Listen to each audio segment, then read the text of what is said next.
నమస్తే, నేను మీ పద్మావతి. ఈరోజు మనతో పాటు ప్రముఖ ఆధ్యాత్మికవేత్త మరియు జ్యోతిష్య విశాల డాక్టర్ వేణుగోపాల్ గురువు గారు ఉన్నారు. మరి గురువు గారితో మాట్లాడేద్దాం. నమస్కారం గురువు గారు. నమస్తే. గురువు గారు, మే నెలలో చూసుకున్నట్టయితే గనక మిథున రాశి వారికి అసలు వీరికి ఈ మే నెలలో ఏ విధంగా ఉంటుందంటారు? వీరికి కలిసి వచ్చేవి ఏంటి? ఏ విషయాల్లో వీరు జాగ్రత్త తీసుకోవాలి? అన్నిటికన్నా మించి వీరు కొన్ని పనులు చేయకపోవడమే మంచిదే అని చెప్తున్నారు.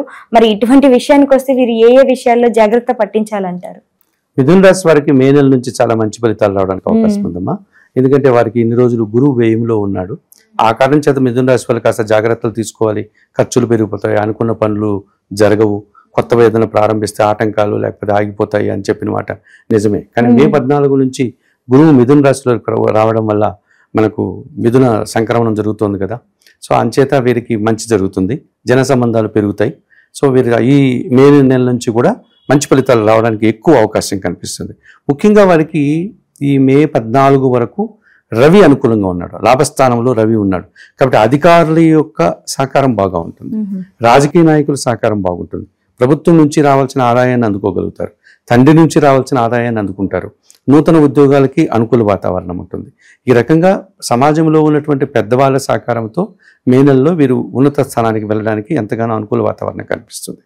అలాగే వీరికి బుధుడు కూడా అనుకూల లాభాలు మంచి పరిస్థితులు ఇచ్చేటువంటి వారు. అనగా నూతన వ్యాపారాలు ప్రారంభించడం, లేకపోతే వీరికి రాష్ట్రాధిపతి బుధుడే కదా మిథున రాశికి. ఆయన అనుకూలమైనప్పుడు వీరు చాలా పనులు సునాయాసంగా పూర్తి చేసుకోగలుగుతారు. అది నూతన వ్యాపారాలు కానీ ఉద్యోగాలు కానీ. వీరి మాటకు విలువ పెరుగుతుంది.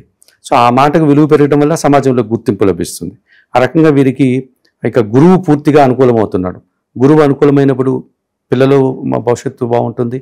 వీరు విద్యార్థులుగా ఎవరైనా మిథున రాశి వారు అంటే ఈ సంవత్సరం మంచి ఫలితాలు రావడానికి అనుకూలం ఉంది. రాహు ఫేవర్ అవుతున్నాడు వీళ్ళకి. సో 10వ ఇంట్లో ఉంటున్నాడు రాహు, అక్కడి నుంచి 9వ ఇంటికి వెళ్తున్నాడు. ఆ రెండూ మంచిదే. సో విద్యార్థులు విదేశాలకు వెళ్ళడానికి అనుకూల వాతావరణం ఉంటుంది.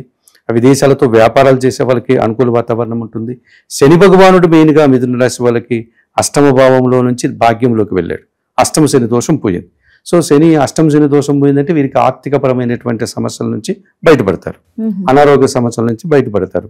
వ్యవసాయ రంగంలో నష్టాలు చవి చూసిన రైతులు సైతం ఈ సంవత్సరం వీళ్ళు మంచి ఫలితాలు రావడానికి అవకాశం ఉంటుంది. సో వారు చేసేటువంటి పంటలు మంచి ఉత్పత్తులు రావడం, తద్వారా ఆర్థిక పరంగా బలాన్ని పుంజుకోవడం, ప్రభుత్వం నుంచి సహాయం అందుకోగలుగుతారు. రుణ సదుపాయాలు లాంటిది ఏదైనా రావాల్సి ఉంటే లోన్లు లాంటివి అవి రైతులకు అనుకూలంగా ఉంటుంది. ఈ రకంగా మిథున రాశి వారికి మే నెల ఒక రకమైనటువంటి అదృష్టానికి నాంది పలుకుతోంది, స్వాగతం పలుకుతోంది అని చెప్పుకోవచ్చు మనం. అంతేకాకుండా వీరికి ఈ సంవత్సరము కేతువు కూడా అనుకూలంగా వెళ్తున్నాడు. మొన్నటి వరకు 4వ ఇంట్లో కేతువు ఉన్నాడు, ఇప్పుడు సింహరాశులకు మే 18 నుంచి వచ్చేస్తున్నాడు. అది తృతీయ స్థానంలో కేతువు ఉంటే జన సహకారం బాగా ఉంటుంది. సహజంగా మనం ఒక వ్యాపారం చేసేటప్పుడు లేకపోతే ఒక చిన్న ఒక శుభకార్యం నిర్వహించేటప్పుడు కాస్త ఎక్కువ అడావుడి చేసి ఖర్చులు పెట్టి ఆడంబరాలుగా హంగామాగా చేస్తూ ఉంటారు. ఈ కేతువు అట్లా సహకారంగా ఉండేటప్పుడు అలా చేయనివాడు.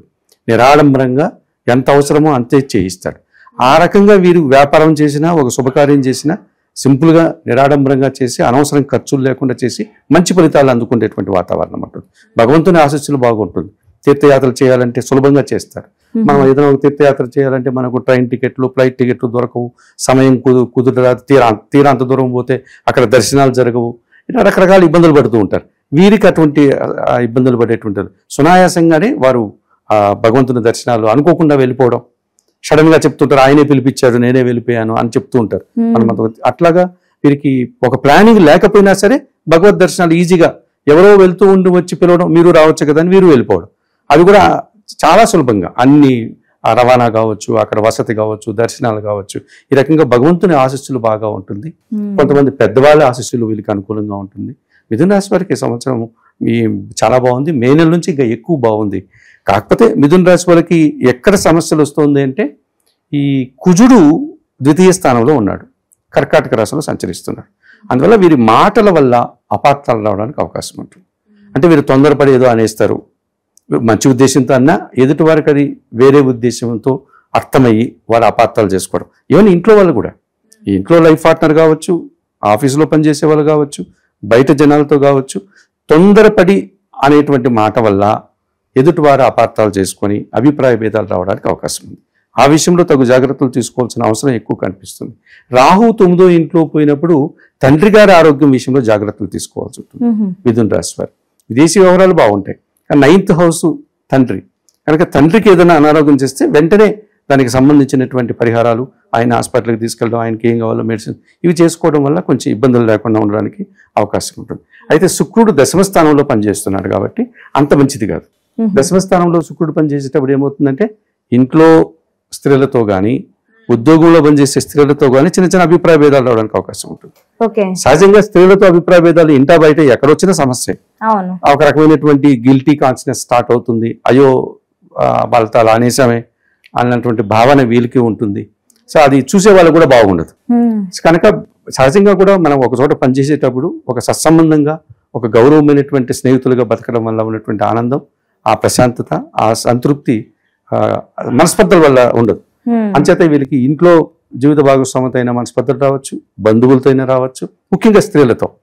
ఈ విషయంలో జాగ్రత్తలు తీసుకోవాల్సిన అవసరం కనిపిస్తుంది.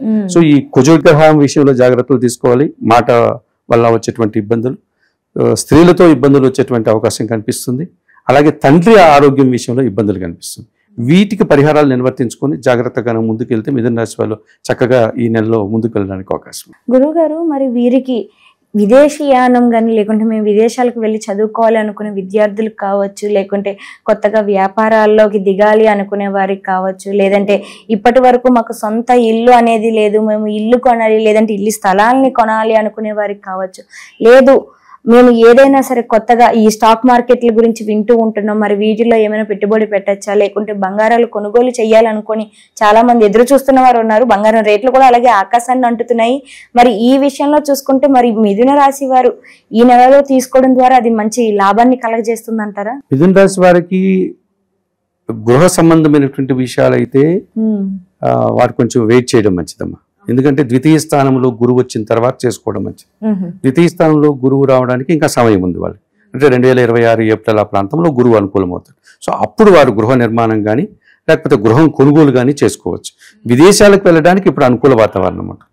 కాకపోతే భాగ్యస్థానానికి రాహు వెళ్ళడం వల్ల తండ్రి గారి విషయంలో ఒకటే జాగ్రత్తలు తీసుకోవాలి.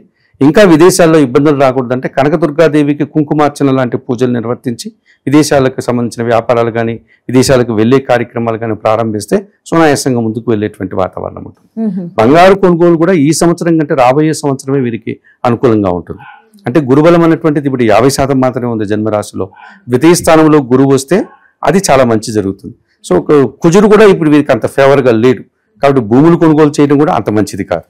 కొంచెం ఒక 6 నెలలు ఆగిన తర్వాత వీరు కన్నా మొదలు పెడితే నవంబరు 2025 నవంబర్ అక్టోబర్ ప్రాంతంలో గన భూములు కొనుగోలు చేసినా గృహం కొనుగోలు చేసినా మంచి ఫలితాలు రావడానికి అవకాశం ఉంటుంది.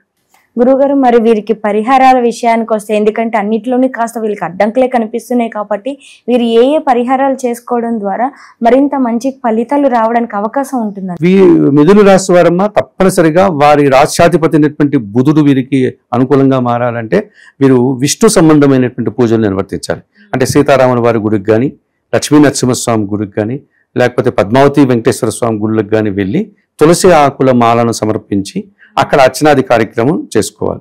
అలాగే రామరక్షా స్తోత్రం అనేటువంటి ఒక అద్భుతమైనటువంటి మనకు స్తోత్రం ఉంది, శ్రీరామచంద్రమూర్తికి సంబంధించిన స్తోత్రం. దాన్ని నిరంతరం చదవడం కానీ లేకపోతే వినడం కానీ చేసినా వీరికి సత్ఫలితాలు రావడానికి అవకాశం ఉంటుంది. అట్లాగే వీరు కుజుడు వీరికి బాలేదు కాబట్టి సుబ్రహ్మణ్య స్వామి ఆలయానికి వెళ్ళి అభిషేకం నిర్వర్తించుకోవడం, సుబ్రహ్మణ్య స్వామికి సంబంధించినటువంటి సుబ్రహ్మణ్యాష్టకం, సుబ్రహ్మణ్య కరావలంబ స్తోత్రం లాంటిది చదువుకోవడం, కందిపప్పు దానం చేయడం మంగళవారం రోజు. కందిపప్పుల్లో కూడా మనకు ఎర్ర కందిపప్పు ఉంటుంది. అంటే మామూలు కందిపప్పు కంటే కొంచెం రోజ్ కలర్ లో ఉంటుంది. అది కూడా మనం తినేటువంటి కందిపప్పే. ఆ కందిపప్పును కన్నా ఎవరికన్నా మన కుటుంబంలో పనిచేసే పని వారికి కానీ, పేదవారికి కానీ, పేద బ్రాహ్మణులకు కానీ తింటే వారు ఆ కందిపప్పును కన్నా వండుకొని తినగలిగితే మనం ఎవరికైతే ఇస్తామో వాళ్ళు మనకు సత్ఫలితాలు రావడానికి అవకాశం ఉంటుంది. ఈ కుజగ్రహ దోషం నుంచి బయటపడడానికి అవకాశం కనిపిస్తుంది. ఇంకా శుక్రుడు కొంచెం దశమ స్థానంలో ఉన్నారు కనుక లక్ష్మీ అమ్మవారిని దర్శనం చేసుకోవడం, శుక్రవారం రోజు లక్ష్మీ అమ్మవారికి సంబంధించిన పూజాది కార్యక్రమాలు నిర్వర్తించడం, అమ్మవారికి పరమాన్నం అనగా బెల్లము నెయ్యి వేసినటువంటి అన్నం తయారు చేసి అరిటాకులో అమ్మవారికి శుక్రవారం రోజు నివేదన చేస్తే ఈ మిథున రాశి వారు సత్ఫలితాలు ఎక్కువ పొందడానికి అవకాశం ఉంటుంది. ఆర్థికంగా వారు అభివృద్ధి చెందడానికి అవకాశం ఉంటుంది. చాలా చక్కగా వివరించారు గురుగారు. అయితే మిథున రాశి వారికి ఏ విధంగా ఉంటుందో పాటుగా అసలు పరిహారాల విషయానికి వస్తే చాలా చక్కగా వివరించారు ప్రతి ఒక్కటి కూడా. ధన్యవాదాలు.